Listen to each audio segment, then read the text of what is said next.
আজকে রান্নার শুরুতেই একটি বাস্তব গল্প বলবো, আশা করি আপনারা শুনবেন। আসসালামু আলাইকুম, আশা করি সবাই ভালো আছেন। আলহামদুলিল্লাহ আমিও ভালো আছি। তো বহুদিন পরে আমি রান্নার মধ্যে একটি গল্প বলতেছি। আমি যে প্রতিষ্ঠানে রয়েছি সেই প্রতিষ্ঠানে একটি মহিলা আসছে, মানে একটি সঞ্চয় বই করার জন্য, মানে সে মেয়াদি একটা বই করবে আর কি। তো এখানে তো জানেন যে বই করতে গেলে তার পুরা ডিটেলস নিতে হয়। তো নেওয়ার পরে বললাম, খালা আপনার স্বামীর নাম বলেন।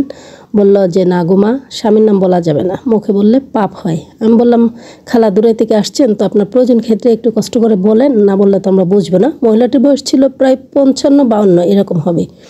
তো অনেক রিকোয়েস্ট করার পরে সে বলবে নাই, বলে আমাকে বলতেছে যে দলা বইচা, ওই যে সাদা সাদা বইচা, দুই দিকে শক্ত শক্ত কাটা। এখন এই কথা শুনে তো হাসতেছি। এখন দলা বইছে কোনটারে বলে, সাদা বইছে কোনটারে বলে, মানে একটা মাছের নাম বললো আর কি।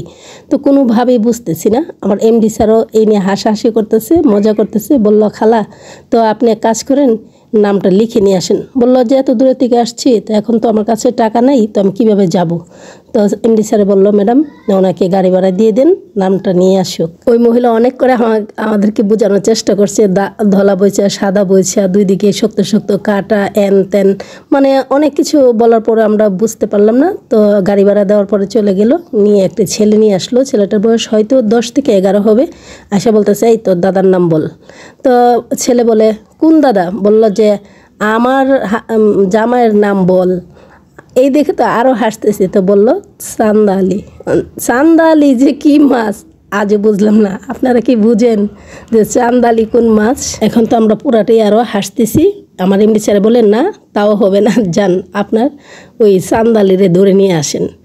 এখন খালা বলেন, না গো বাবা, তাহলে তো করা যাবে না, তাহলে আমার টাকা ফেরত দেন, আমি এই সঞ্চয় বই করবো না।